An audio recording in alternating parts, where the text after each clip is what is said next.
Sejam todos muito bem-vindos a bordo do curso de VFR da V1 Rotate. Meu nome é Maicon Braga e nessa primeira videoaula nós iremos falar sobre teoria de voo. Esse curso ele tem como finalidade habilitar o aluno a executar voos virtuais com aviões monomotores em condições visuais. Lembrando que esse curso ele foi elaborado somente para fins de recreação e em nenhuma hipótese ele deve ser aplicado à aviação real.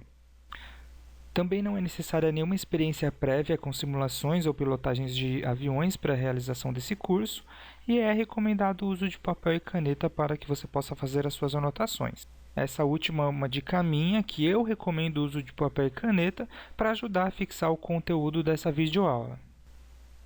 Vamos começar o nosso curso falando sobre as regras de voo, depois iremos falar sobre os conceitos de aerodinâmica e quais são as forças aerodinâmicas atuantes em um voo. Iremos estudar o princípio de Bernoulli e a terceira lei de Newton. Iremos conhecer a estrutura básica do avião e as suas superfícies de controle. Também iremos conhecer os eixos do avião. Iremos falar um pouco sobre as asas do avião, que são as grandes responsáveis pelo voo. E, para finalizar, iremos falar sobre as velocidades e os ângulos de voo. Dando início no nosso curso, vamos conhecer as regras de voo. Existem basicamente duas. As que chamamos de VFR, que em inglês significa Visual Flight Rules, em português regras de voo visual, que é um conjunto de procedimentos e regras utilizados na operação de uma aeronave quando as condições meteorológicas permitem ao piloto controlá-la visualmente.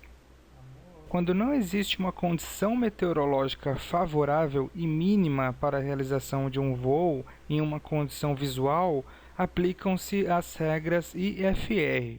O que são as regras IFR? Essa sigla significa Instrument Flight Rules em inglês e em português significa regras de voo por instrumentos. Nada mais é do que um conjunto de regras das quais o piloto se utiliza para conduzir uma aeronave, orientando-se pelos instrumentos a bordo, ao invés de se orientar por referências visuais exteriores a essa aeronave. Então, enquanto em um voo VFR, que são voos sob regras de voo visual, o piloto ele olha mais para o exterior da aeronave para ter referências no solo, referências no horizonte, do que olha para dentro da aeronave, para os instrumentos a bordo. No voo IFR, que são aqueles voos sob regras de voo por instrumentos, o piloto ele olha mais para dentro da aeronave, mais para os instrumentos a bordo, do que para o exterior para procurar alguma referência externa. Agora vamos aprender alguns conceitos de aerodinâmica. O primeiro conceito que nós vamos aprender, e por mais que ele seja óbvio, acredito que para todos, é o conceito de voo. O que é um voo? É elevar-se e manter-se no ar por meio de asas ou qualquer outro meio mecânico. Física é a ciência que estuda as leis que regem os fenômenos naturais suscetíveis de serem examinados pela observação e a experimentação, procurando enquadrá-los em esquemas lógicos.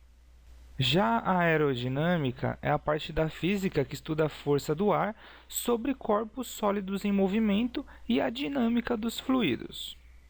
O conceito de força é a ação que altera o estado de repouso ou de movimento de um determinado objeto. O que é um movimento? Movimento é um ato ou processo de troca de lugar ou posição. Velocidade. A velocidade é a relação entre uma determinada distância percorrida e o tempo gasto no percurso. Ou seja, você precisa dessas duas vertentes para você calcular uma velocidade. Você precisa ter uma distância, a distância percorrida ou a distância a ser percorrida e o tempo gasto no percurso, ou o tempo que será gasto no percurso. Então, quando você tem essas duas vertentes, você consegue identificar qual que é a sua velocidade. E o nosso último conceito que vamos aprender é o conceito de pressão, que é uma força que é exercida sobre alguma coisa. Essa força ela pode ser mensurável, ela pode ser medida. Bom, eis que eu apresento a vocês Isaac Newton. Acredito que não tenha como falar sobre aviação sem mencionar Isaac Newton. Para quem não conhece ainda, ele foi um cientista inglês, mais reconhecido como físico e matemático, né? Em uma pesquisa promovida pela Royal Society, que é uma instituição destinada à promoção do conhecimento científico, Isaac Newton foi considerado o cientista que causou maior impacto na história da ciência. Dentre as leis que ele criou, existe uma que é a sua primeira lei, né? A primeira lei de Newton, que fala sobre a lei da inércia, que refere-se ao estudo da causa do movimento dos corpos, que diz basicamente que a tendência dos corpos, quando nenhuma força é exercida sobre eles, é permanecer em seu estado natural, ou seja, em repouso ou movimento retilíneo e uniforme. Para exemplificar, imagine uma situação onde uma família viaja em um automóvel em movimento, né, e por algum motivo o motorista freia o carro bruscamente. O que vai acontecer? Todos que estão no carro vão ser atirados para frente, né? Isso ocorre em virtude da inércia, né? Ou seja, da tendência que todos têm em manter a velocidade constante com que o carro vinha trafegando. Antes de darmos continuidade na nossa videoaula, eu queria deixar clara a definição de dois conceitos. O primeiro conceito é o conceito de aeróstatos, que são aeronaves mais leves que o ar, podendo ser com propulsão própria, como os dirigíveis, ou sem propulsão própria, como os balões de voo livre. Nós também temos os aerógenos, que são aeronaves mais pesadas que o ar, dotadas ou não de meios próprios de propulsão, cuja sustentação principal é obtida a partir de reações aerodinâmicas. Nós temos os aerógenos de asa rotativa, como o autogiro e o helicóptero, e também nós temos os aerógenos de asa fixa, como os planadores e os aviões. Bom, acredito que uma das primeiras coisas que a gente se pergunta quando a gente vê um avião no céu é como pode um objeto com aquele tamanho, com aquele peso voar, né? Então a gente vai estudar agora as forças aerodinâmicas atuantes no voo. Existem 4 forças aerodinâmicas que atuam em conjunto durante um voo. Existe a sustentação, em inglês lift, representado pela letra L. Nós temos o arrasto, em inglês drag, representado pela letra D. Nós temos a tração, em inglês thrust, representado pela letra T, e nós temos o peso, em inglês weight, representado pela letra W. O peso, né, é a força que resulta na ação da gravidade sobre qualquer corpo nas proximidades da Terra, né? Uma força fundamental de atração que age entre todos os objetos por causa de suas massas, isso é, a quantidade de matéria de que são constituídos. Eis que o mesmo Isaac Newton, de que falamos há pouco, ele fez, acredito que a sua observação mais famosa, né? Ele viu uma maçã caindo de uma árvore e isso levou ele a pensar que provavelmente haveria uma força puxando a maçã para o chão, né? A maçã, ela não ficou suspensa no ar, nem foi para a direita, nem para a esquerda, nem para cima. Não, a maçã, ela caiu em direção ao chão, né? Então ele acreditou que essa mesma força também poderia estar puxando a Lua, por exemplo, né? Isso a impedia de escapar da sua órbita, né? Espaço afora. Então essa teria sido a primeira vez em que se cogitava que uma mesma lei física, né, pudesse se aplicar tanto a objetos terrestres quanto a corpos celestes, né? Até então, seguindo o raciocínio de Aristóteles, acreditava-se que esses dois mundos, a Terra e o céu, tivessem naturezas completamente diferentes, né? Sendo cada um regido por um conjunto específico de leis.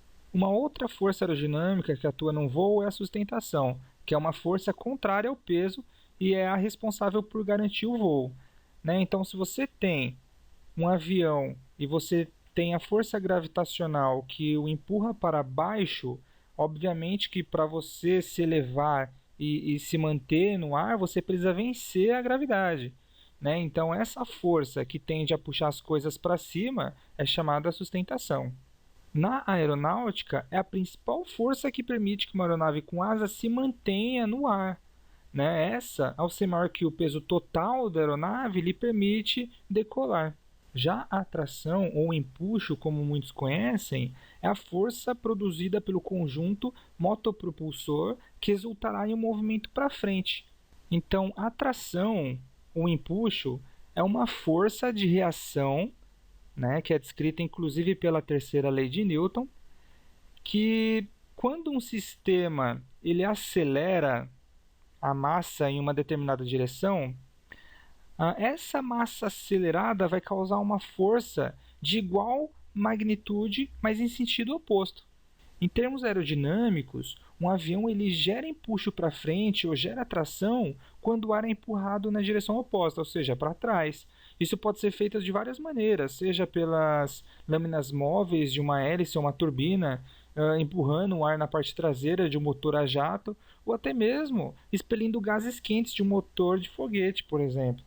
Da mesma maneira que a sustentação ela é uma força oposta ao peso, e o peso é uma força oposta à sustentação, o arrasto é uma força oposta à tração, ou seja, é uma força que faz resistência ao movimento, devido ao atrito de um objeto sólido através de um fluido.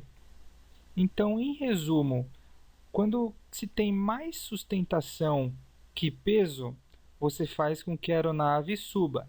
Quando você tem mais peso do que sustentação, você faz com que a aeronave desça. Quando a tração ou empuxo é maior do que o arrasto, você tem um ganho na velocidade. E quando ocorre o oposto, quando o arrasto ele é maior do que a tração, a aeronave tende a diminuir a velocidade. Bom, então como a gente viu, a sustentação é a força que mantém um avião no ar. Mas como que isso acontece? Né? Existem muitas explicações para isso que são encontradas em enciclopédias, em livros didáticos de física básica, em sites da web. Mas infelizmente muitas dessas explicações elas não estão corretas. As teorias sobre a geração de sustentação, na verdade, acabam se tornando em uma das grandes polêmicas da aviação. Existem aqueles que apoiam a posição de Bernoulli, de que sustentação ela é gerada por uma diferença de pressão através da asa, e também existem aqueles que apoiam Isaac Newton, de que a sustentação ela é gerada devido à força de reação em um corpo que são causadas por desviar um fluxo de gás. Tá? Mas vale lembrar que nem Bernoulli e nem Isaac Newton eles em algum momento tentaram explicar a sustentação aerodinâmica de um objeto. Na verdade, as teorias que eles criaram há muito tempo atrás, hoje são usadas para estudar esse tipo de fenômeno. Então vamos começar falando sobre o princípio de Bernoulli, que diz que quanto maior a velocidade de um fluido, nesse caso o ar, ele passa por uma superfície, que nesse caso é a asa do avião, menor é a pressão que ele exerce sobre essa determinada superfície. O contrário também é verdadeiro. Né? Quanto menor a velocidade de um fluido por uma superfície, maior é a pressão que ele exerce sobre ela. Né? Então, em resumo, quando o ar ele é cortado pela asa, né, lá pelo bordo de ataque da asa, parte desse ar ele vai para cima e parte desse ar vai para baixo.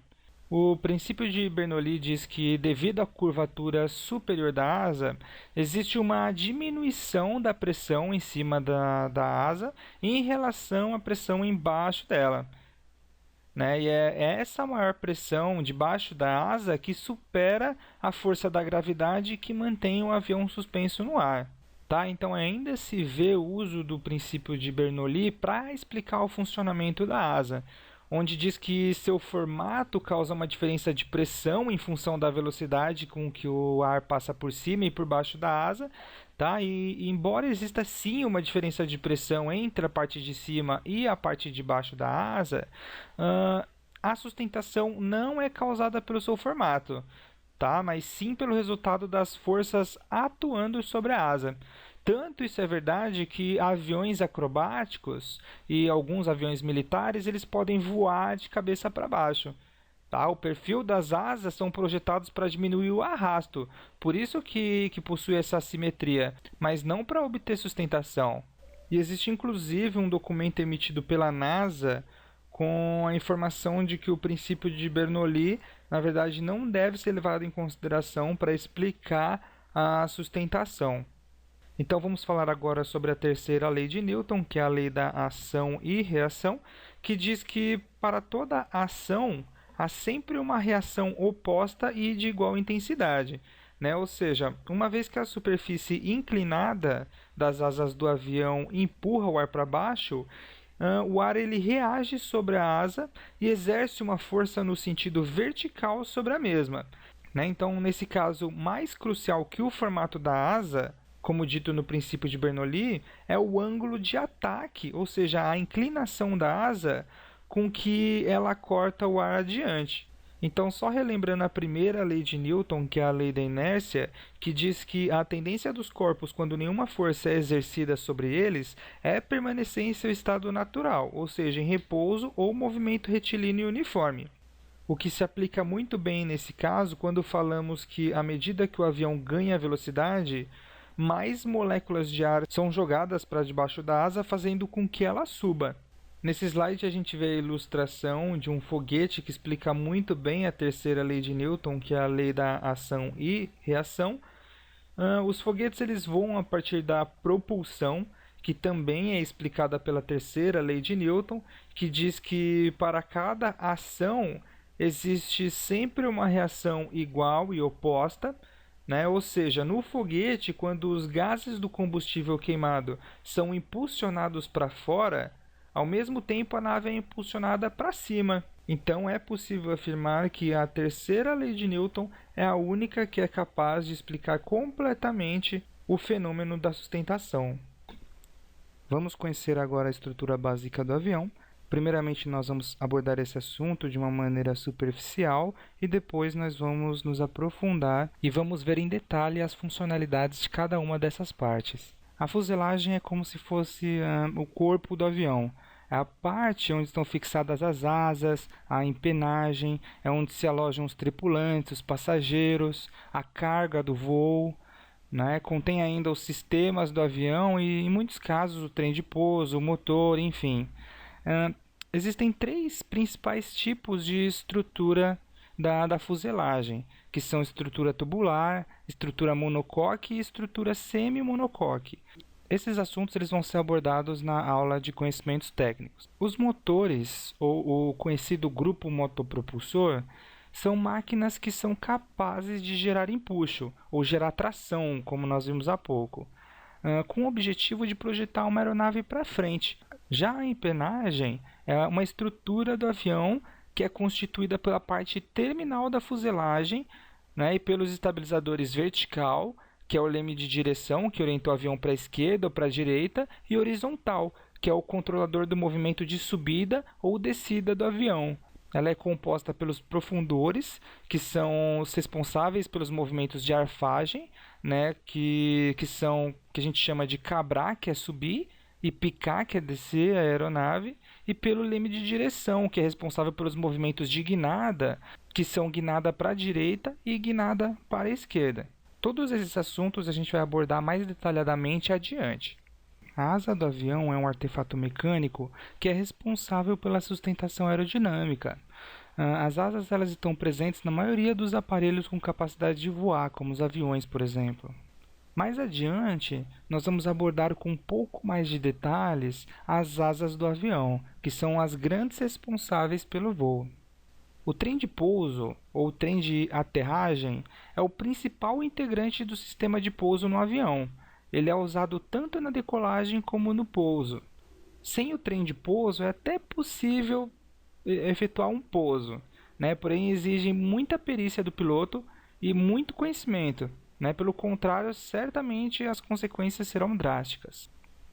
As superfícies de controle ou as superfícies de comando são as partes móveis da asa e da empenagem. Elas são geralmente localizadas nos bordos de fuga e são fixadas através de dobradiças. E elas têm como função controlar o voo do avião. As superfícies de controle se dividem em superfícies primárias ou principais, que são os ailerons, o leme de direção e o profundor, E existem as superfícies secundárias, que são o compensador do aileron, o compensador do profundor e o compensador do leme de direção. Ainda falando sobre as superfícies de controle, agora vamos abordar de uma maneira mais detalhada esse assunto. Então, como eu disse, as superfícies de controle, ou as superfícies de comando, são as partes móveis da asa e a empenagem. Os ailerons são as superfícies móveis nas bordas posteriores externas das asas. A sua finalidade é inclinar o avião na direção para a qual se deseja virar. Os ailerons eles são geralmente interconectados, de forma que, quando um é movido para baixo, o outro ele se move para cima e vice-versa. O aileron que se move para baixo provoca o aumento de sustentação na asa a qual está ligado, enquanto o aileron da asa oposta causa o efeito contrário, produzindo um movimento de rolamento sobre o eixo longitudinal da aeronave. Os ailerons eles fazem parte da asa das aeronaves de asa fixa e são tão importantes quanto outras superfícies aerodinâmicas de controle. Eles são sempre fixados nos bordos de fuga da asa, ou seja, na parte de trás da parte fixa das asas.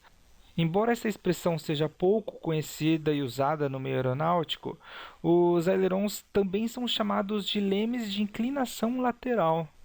O controle dos ailerons é efetuado pelo piloto através do manche, ou seja, quando o piloto ele vira o manche para a esquerda, o avião ele inicia uma inclinação para a esquerda. E quando ele faz o movimento contrário, ou seja, quando ele vira o manche para a direita, o avião também efetua a inclinação para a direita. O leme de direção é a superfície vertical móvel localizada na parte traseira do avião. A sua finalidade é controlar o movimento inclinado da aeronave, ou seja, o movimento do avião para a esquerda ou para a direita. O controle do leme de direção é efetuado pelo piloto através dos pedais que ficam situados debaixo do painel de instrumentos da aeronave. Quando o piloto pressiona o pedal da direita, o avião ele vai fazer um movimento para a direita. E quando o piloto pressiona o pedal da esquerda, o avião inicia o seu movimento para a esquerda. Enquanto o leme de direção é uma superfície vertical, o profundor é a superfície horizontal móvel localizada na parte traseira do avião.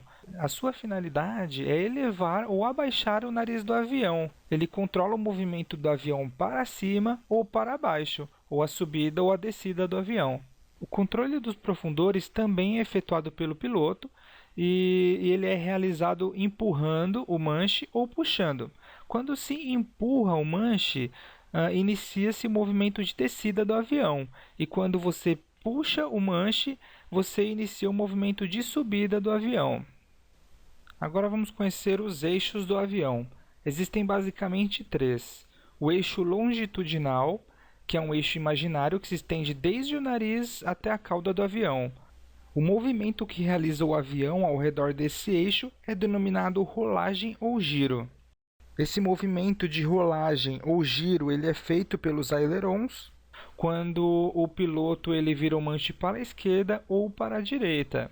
Então, os ailerons vão trabalhar em sentidos opostos, ou seja, quando um é levantado, o outro é abaixado. E isso vai causar uma diferença de pressão entre as asas e vai fazer com que o avião ou gire para a direita ou gire para a esquerda. O eixo lateral ou o eixo transversal é um eixo imaginário que se estende da ponta de uma asa até a ponta da outra asa.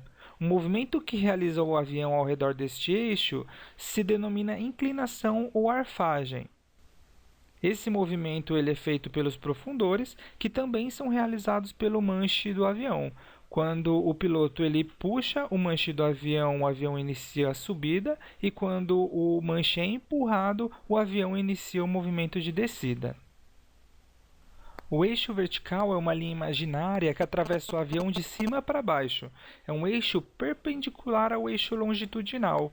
O movimento que realiza o avião ao redor deste eixo é denominado guinada, ou seja, o movimento para a direita e o movimento para a esquerda da aeronave. Esse movimento é efetuado pelo piloto através dos pedais que ficam situados abaixo do painel de instrumentos. Aqui uma ilustração dos movimentos do avião. No primeiro exemplo, nós temos o movimento de arfagem, que é o movimento que o avião faz em torno do seu eixo lateral, que é um movimento que faz com que o nariz do avião vá para cima ou para baixo. No segundo exemplo, nós temos o movimento de rolagem, que é o movimento que o avião efetua em torno do seu eixo longitudinal, que é o movimento de inclinação para a esquerda e para a direita. E por último, o movimento de guinada, que é o movimento que o avião efetua em torno do seu eixo vertical, que faz com que ele vire para a esquerda ou vire para a direita. Bom, pessoal, agora falando sobre as asas do avião, vamos conhecer os tipos de asas de aviões. O primeiro perfil de asa que nós vamos conhecer é a asa parasol. A asa parasol ela está montada acima da fuselagem, como vocês podem ver na imagem. Esse tipo de asa é mais comumente vista em aeronaves antigas. Elas não são mais utilizadas em aeronaves mais modernas, devido a possuir uma área da asa maior, que obviamente causa um maior arrasto, fazendo com que esse tipo de aeronave seja mais lenta, não podendo ter um ângulo de ataque muito elevado para não causar nenhum estresse, né, e causar algum dano à estrutura da aeronave. O segundo tipo de asa de avião que nós vamos conhecer agora é a asa alta, onde a superfície alta da asa está nivelada com a parte superior da fuselagem.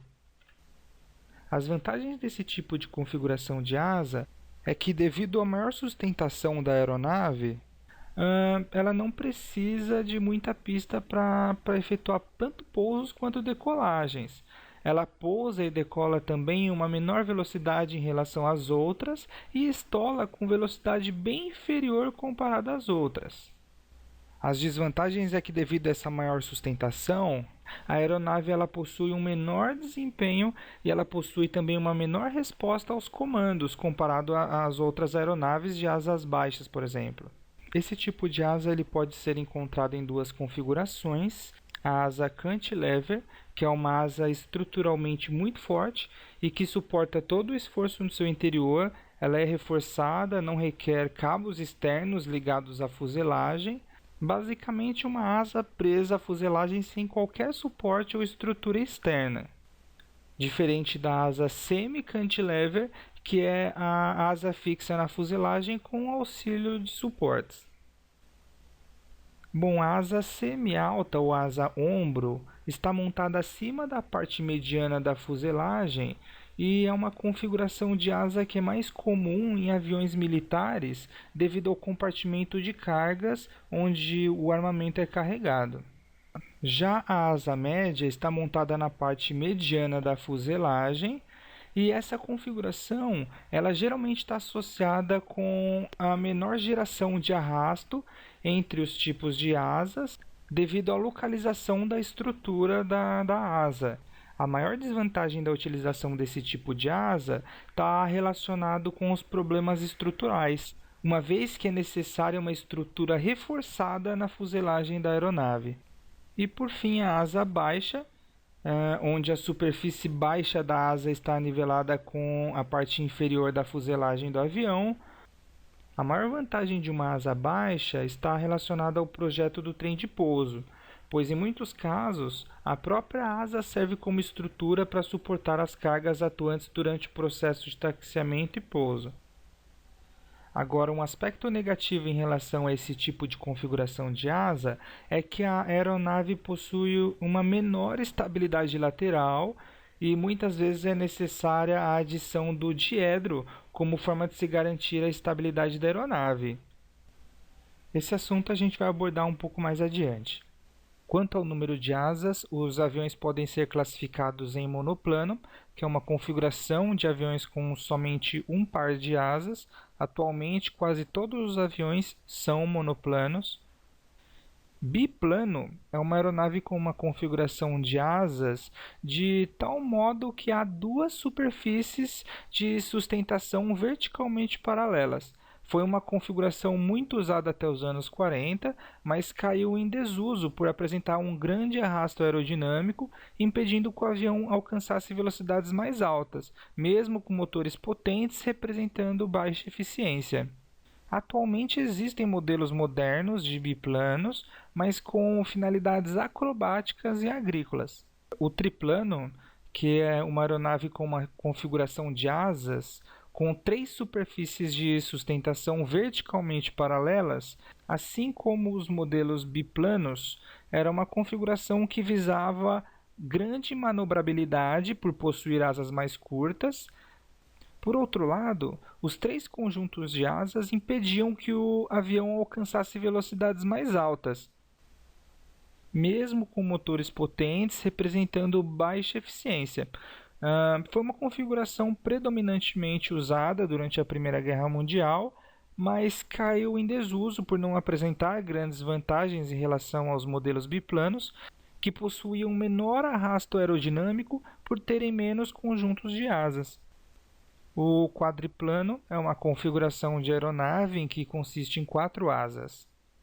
E por último, o multiplano, que é uma aeronave que possui 4 ou mais asas. Agora vamos falar sobre diedro. Diedro nada mais é do que o ângulo de inclinação da asa em relação a um plano horizontal. Esse ângulo ele pode ser tanto positivo como negativo. Quanto ao comportamento, podemos ter 3 tipos possíveis, isso graças aos tipos de configuração para o ângulo da asa. Entre eles o positivo e o negativo, como já foi dito, e o diedro neutro, que também é conhecido como asa reta. Quando o diedro é nulo, ou seja, quando a asa é reta, ela é indiferente ao movimento que você realiza. Se a curva é para a direita, a aeronave tenderá a ficar naquela inclinação, a não ser que algo tire ela do seu movimento, como por exemplo o vento. Agora, um diedro caracterizado por ângulo positivo, ou seja, quando a asa é inclinada para cima, tem como influência no comportamento a estabilidade lateral da aeronave, isso graças à teoria de autonivelamento. Então, é correto afirmar que o diedro positivo aumenta a estabilidade lateral. Quando o diedro possui um ângulo de inclinação negativo, ou seja, quando a asa possui uma inclinação para baixo, ela se torna instável. Ou seja, se você está fazendo uma curva para a direita, a tendência da aeronave é piorar ainda mais a angulação da asa para a direita. Mesmo que você solte os comandos no manche e deixe os ailerons sem realizar nenhuma ação, a manobra ao qual você está executando será intensificada. Então, partindo desse princípio, é correto afirmar que o diedro negativo diminui a estabilidade lateral. No nosso último exemplo de diedro, nós temos o poliedro, que é um tipo de configuração de asa mista que une 2 tipos de inclinação diferentes, sendo a parte primária da asa, a parte fixada na fuselagem, um diedro negativo. O restante da asa possui um diedro positivo, ou seja, uma inclinação para cima. Entre todas as configurações de diedro, essa é a que possui a maior estabilidade lateral, sendo mais comumente usada em voos acrobáticos, em voos de performance, onde é necessária alta velocidade, onde em contrapartida é necessário que a estrutura da asa seja reforçada. A asa pode possuir o formato retangular, que é a mais eficiente do ponto de vista estrutural. Entretanto, ela não tem uma aerodinâmica muito boa e nem pode ser usada em voos supersônicos. Ela se destina a voos com velocidade relativamente baixa, voos subsônicos. A asa trapezoidal ela é similar à asa reta, porém ela possui a extremidade da asa menor e ela é menos eficiente estruturalmente falando, e ela é mais eficiente aerodinamicamente falando do que a asa reta. Já a asa elíptica é a que possui a melhor aerodinâmica das asas desenvolvidas para voos em baixas velocidades. Entretanto, a construção dela é muito difícil e, por consequência, mais cara. As asas em forma de delta elas servem principalmente para voos em velocidades supersônicas. Quando algum corpo excede a velocidade do som, uma onda de choque se forma ao redor desse objeto, né? E quando, por exemplo, a asa reta, a asa retangular é utilizada nesse tipo de voo, uma parte dela fica para fora dessa onda de choque, né? E por consequência ela é danificada. Já com as asas em forma de delta, isso não acontece. Elas ficam inteiramente dentro dessa onda de choque e, por consequência, permanecem intactas. Agora, a asa do tipo flecha, ou asa enflechada, é a mais utilizada em aviões que desenvolvem grandes velocidades, mas que não quebram a barreira do som. Esse tipo de asa é usado em praticamente todos os aviões comerciais atuais, e as duas principais vantagens são a facilidade na construção e a aerodinâmica. A principal desvantagem desse tipo de asa é o fato dela não poder ser usada em aviões supersônicos sem receber profundas alterações no seu projeto. E essas alterações fazem com que ela perca muita sustentação, exigindo grandes velocidades tanto para pouso quanto para decolagens. Quanto ao enflechamento, entre aspas, das asas, ele pode ser tanto positivo quanto negativo, nulo ou variável. O enflechamento positivo, que é o que a gente acabou de mencionar quando a gente se referiu à asa enflechada, ele possui a envergadura das asas para trás. A asa com enflechamento negativo é similar ao tipo positivo, né? Entretanto, ela possui a envergadura das asas para frente.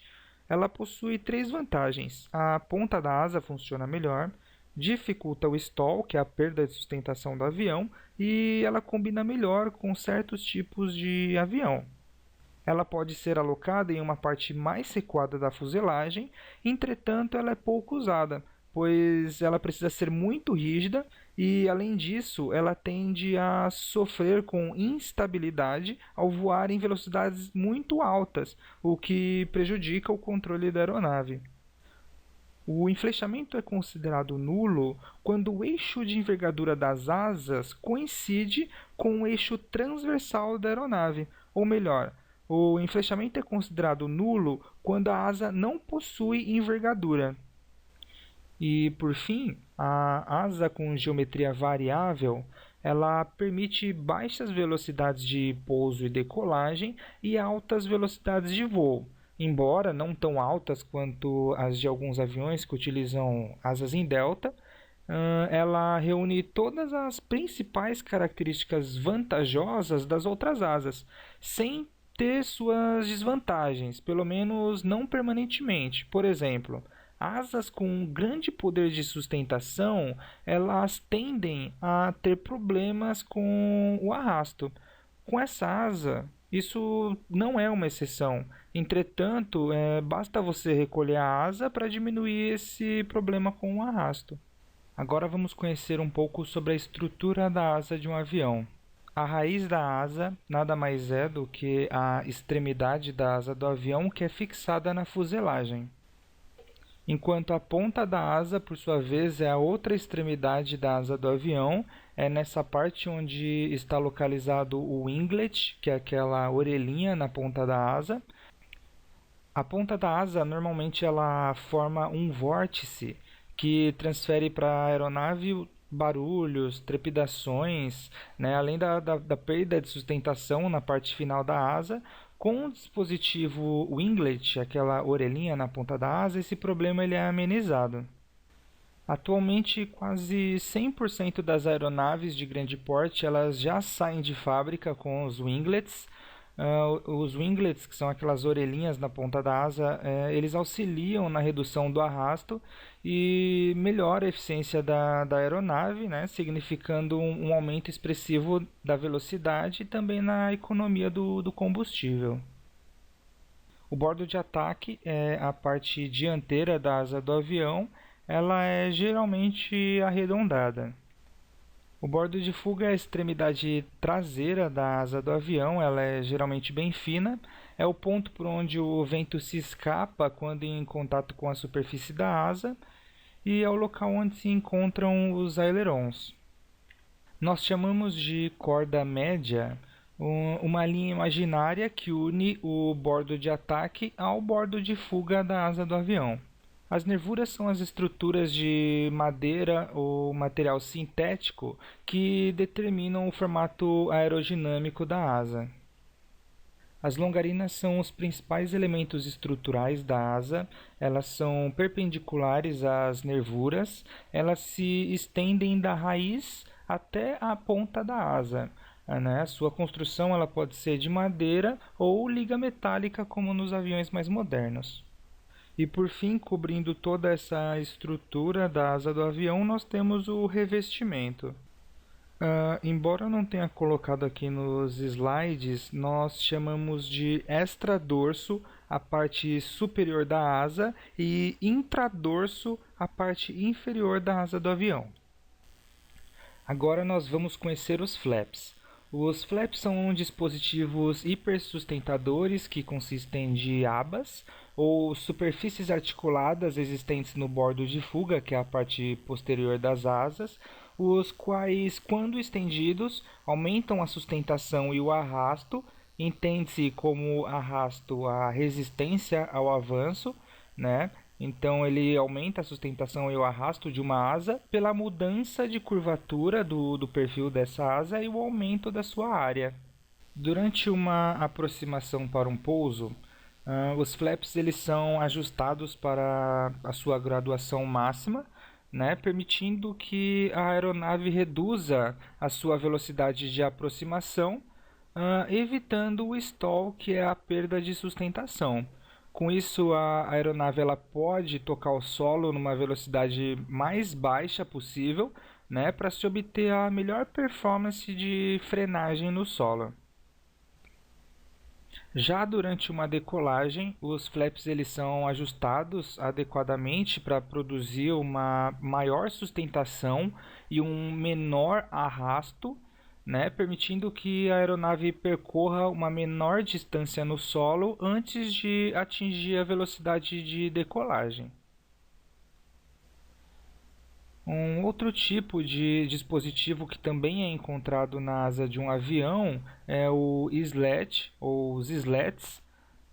Os slats eles são dispositivos de hipersustentação auxiliares que nada mais é do que uma proporção do próprio bordo de ataque, que é a parte frontal da asa do avião, que se desloca para frente para permitir a passagem de ar na parte inferior da asa, né, que é o intradorso, para a parte superior, que é o extradorso da asa, pela fenda que ali é formada. Quando acionados, criam um perfil que represa a camada de ar sob as asas, aumentando enormemente a sustentação das mesmas. São, portanto, superfícies fundamentais nos estágios iniciais e finais de um voo, durante a decolagem e aproximação, quando a velocidade é mais baixa e a necessidade de sustentação é mais crítica. Os spoilers, ou o speed brake, são peças móveis posicionadas sobre as asas do avião e que têm como principal função diminuir a sustentação de uma aeronave. Essas peças móveis são chamadas de speed brake quando têm a função de quebrar a sustentação da asa e podem ser utilizadas em duas situações. Em voo, quando são abertas, mas não totalmente, né, não 100%, na intenção de se reduzir a velocidade ou reduzir a altitude mais rapidamente, e em procedimento de pouso, onde é acionado 100% após o avião tocar a pista para quebrar rapidamente a sustentação da aeronave, fazendo com que ela não suba novamente e perca a velocidade. Quando usado dessa forma, ele ainda pode apresentar uma vantagem adicional, né, que ele pode criar uma força de sustentação no sentido inverso, vamos dizer assim, né, uma força de sustentação negativa, assim como acontece nos carros de Fórmula 1, por exemplo, né, onde é fundamental criar uma força vertical, ou seja, criar uma força de cima para baixo, para aumentar o efeito da força da gravidade sobre as rodas, né, criando uma aderência maior entre os pneus e a pista. Então, o mesmo ocorre com os speed brakes, né? Como os pneus estão sendo empurrados contra o solo, ele gruda no solo com mais eficiência, facilitando assim, né, o trabalho dos freios que são colocados nos trens de pouso da aeronave. Com isso, ela para mais rápido. Essas peças móveis são chamadas de spoilers quando tem a função de auxiliar na curva, né? Tem a mesma função dos ailerons, as superfícies dos spoilers, né? O spoiler esquerdo e o spoiler direito não se abrem juntas, né? Fazendo com que, quando numa curva, se o aileron não estiver suficiente, o spoiler sobe, né, quebrando, embora bem pouco, a sustentação da asa em que está levantado, fazendo com que a asa desça e o avião faça a curva. Agora vamos conhecer quais são as velocidades de voo ou as velocidades aeronáuticas, mas antes disso, eu acho importante que a gente conheça a definição de vento relativo e, sobretudo, a definição de vento propriamente dito. Então vamos lá. Vento nada mais é do que o deslocamento do ar. E para que o ar sofra esse deslocamento, é necessário que haja alguma diferença de temperatura ou pressão. Por exemplo, quando se tem o ar mais frio, né, se tem um ar mais denso, um ar mais pesado, ou seja, esse ar mais pesado ele fica embaixo. E por outro lado, quando se tem um ar quente, esse ar ele é menos denso, ou seja, ele sofre uma ascensão, ele sobe. Vamos pegar uma bexiga como exemplo e vamos soprá-la e enchê-la. Se a gente não amarrar o bico dessa bexiga, o que vai acontecer? O ar vai escapar e a bexiga vai esvaziar, certo?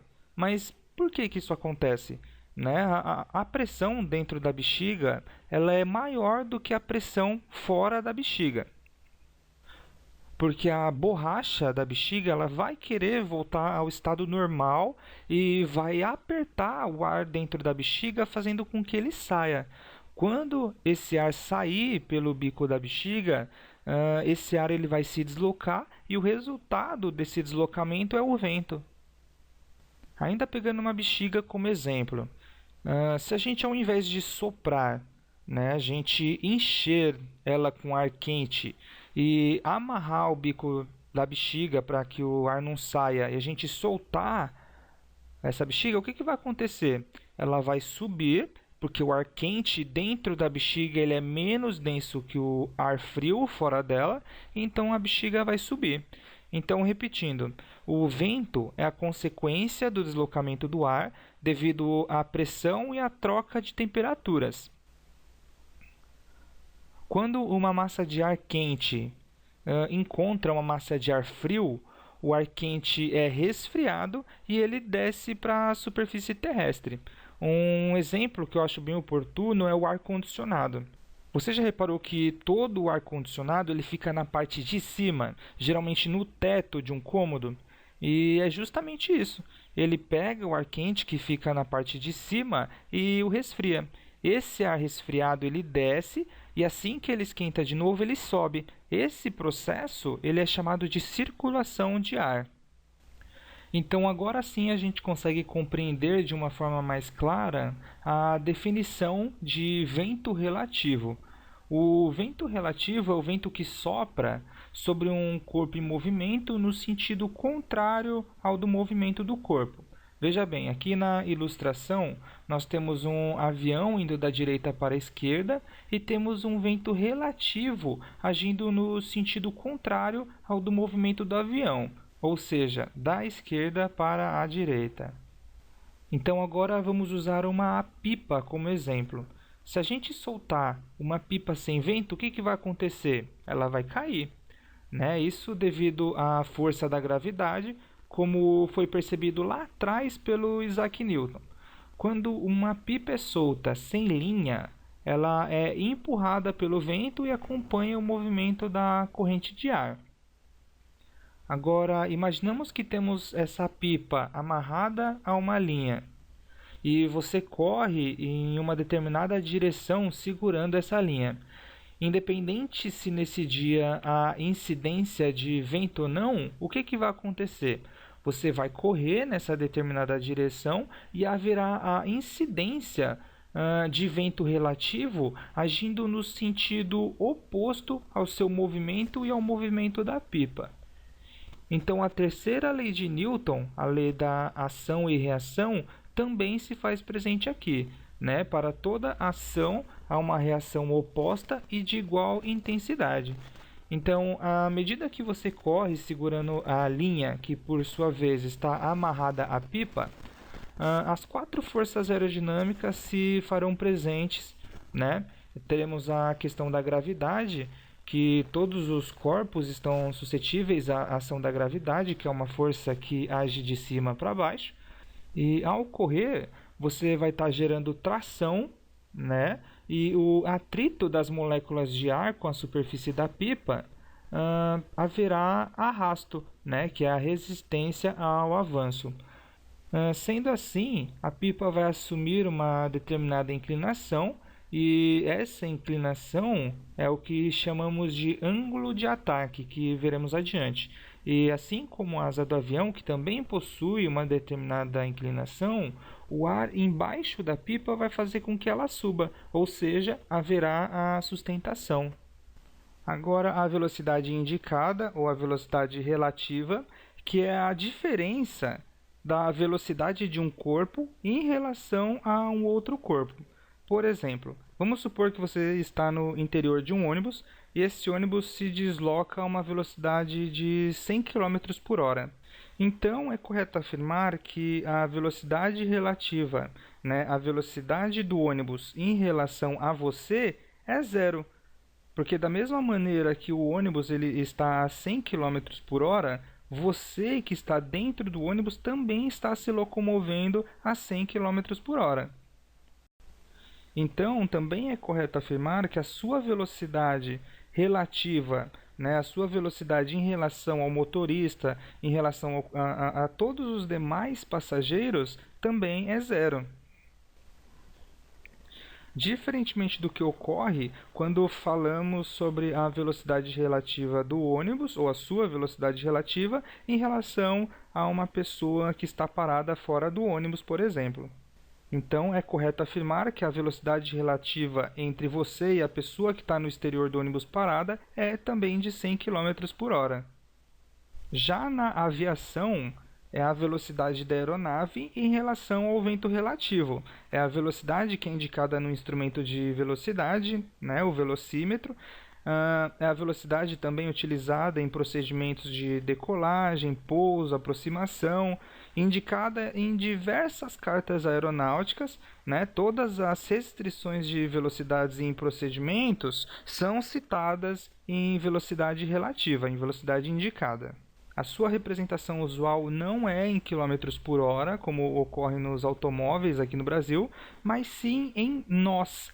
A grande desvantagem da velocidade indicada é que, devido à altitude, né, quanto mais alto, mais o ar é rarefeito. Então, você pode ter uma indicação de velocidade em uma determinada altitude e uma outra velocidade indicada em uma outra determinada altitude. Na ilustração desse slide, nós vemos um avião se deslocando da direita para a esquerda, onde seus motores estão fazendo esforços para que ele atinja uma velocidade de 80 nós, contudo, há a incidência de um vento no sentido oposto a uma velocidade de 20 nós, causando arrasto e diminuindo a velocidade relativa para 60 nós. Basta a gente pegar a velocidade de 80 nós e subtrair a velocidade do vento, que nesse caso é de 20 nós. Então, é possível afirmar que a nossa velocidade relativa é de 60 nós e essa velocidade será a velocidade indicada no velocímetro. A velocidade verdadeira, ou a velocidade aerodinâmica, é a velocidade da aeronave em relação à massa de ar na qual ela está voando, ou seja, é a velocidade indicada corrigida para os erros de altitude e temperatura. A grosso modo, ela vai aumentar 2% a cada 1000 pés em que a gente for subir. Esse fato ele ocorre pois o ar fica mais rarefeito com o aumento da altitude e o ar terá uma diminuição também na sua densidade. A grosso modo, ela vai aumentar 2% a cada 1000 pés em que a gente for subir E este fato ele ocorre pois o ar ele vai ficar mais rarefeito com o aumento da altitude e este terá uma diminuição na sua densidade. A velocidade verdadeira ou a velocidade aerodinâmica, ela vai ser utilizada nos cálculos de navegação, quantidade de combustível necessária num voo, né? E se a gente souber o vento em rota, a gente também vai poder calcular a velocidade de solo. Falando em velocidade do solo, trata-se da velocidade que a aeronave desenvolve em relação ao solo. Uma forma simples da gente entender esse conceito é dizendo que a velocidade de solo é a imagem que o avião produz no solo ou a sombra do avião no solo. Agora, a imagem que a gente vê nesse slide é o tubo de Pitot, que é responsável por captar o impacto das partículas de ar, gerando uma pressão na cápsula que se expande, gerando o movimento do ponteiro do velocímetro. Agora vamos falar sobre um assunto que eu já mencionei algumas vezes durante essa videoaula e que quem é um pouco mais leigo no assunto pode ser que não tenha entendido quando eu me referi, né? Então vamos falar sobre o stall, que é uma situação que deve ser evitada durante um voo. O stall significa estagnar em inglês e indica a separação do fluxo de ar do extradorso da asa, né? O que resulta na perda de sustentação. Um avião em situação de stall, ele não está voando, mas sim caindo, né? Acontece quando o ângulo de ataque, que é um assunto que a gente vai ver daqui a pouco, né? Acontece quando o ângulo de ataque máximo da asa em relação à sua velocidade foi ultrapassado, né? Quando o stall ele acontece em baixa velocidade, ele é chamado de stall de baixa. Ele acontece muito quando o piloto fica sem motor ou tenta decolar sem velocidade suficiente para o avião decolar. E nessas situações, normalmente a reação natural de um piloto, quando percebe que o avião não quer mais subir, é cabrar, né? Que é puxar o manche para trás, aumentando assim o ângulo de ataque e o que acaba piorando ainda mais a situação. Então, quando se percebe que o avião está estolado por baixa velocidade, o certo é picar, ou seja, empurrar o manche para frente, né, na tentativa de diminuir um pouco o ângulo de ataque a um nível mais aceitável, ou então para fazer a velocidade do avião aumentar, o que também aumenta a força de sustentação. Nesse slide nós temos duas ilustrações representando a asa do avião em situações diferentes. Na primeira situação, perceba que o fluxo de ar ele não é separado, né? O fluxo de ar na parte de cima e na parte da asa. Já na segunda ilustração, nós temos uma situação clara de stall, né? Uma situação de perda de sustentação.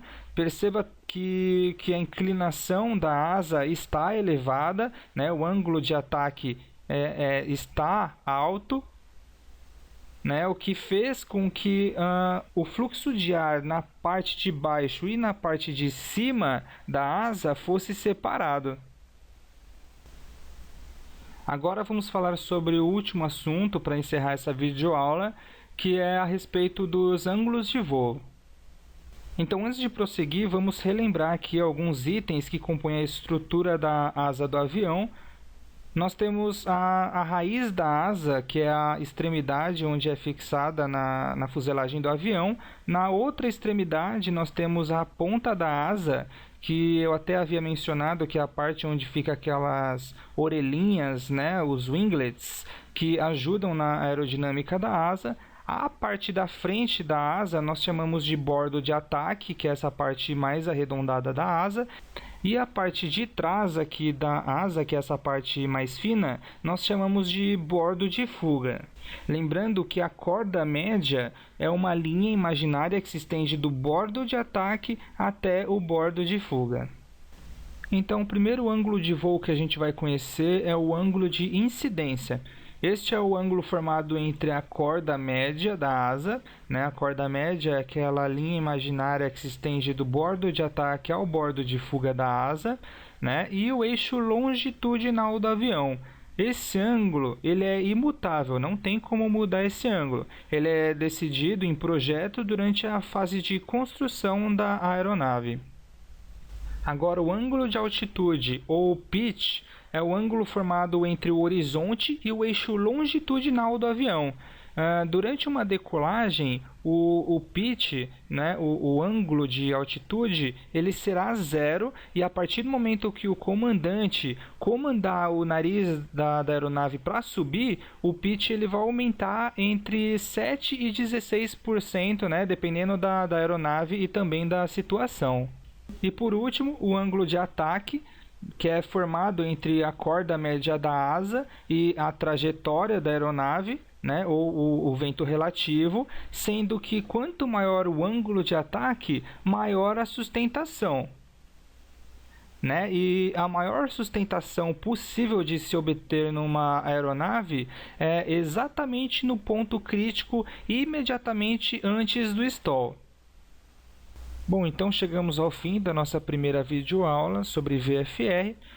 Muito obrigado por terem assistido. Caso queiram assistir a aula número 2 sobre navegação aérea, basta clicar no videozinho que aparece aí na tela. E qualquer dúvida que vocês tenham, podem enviar seus comentários. Eu me comprometo a responder todos os comentários pertinentes ao nosso curso. Tá? E para maiores informações, acesse v1rotate.com.br. Então, mais uma vez, muito obrigado e até a próxima videoaula. Tchau!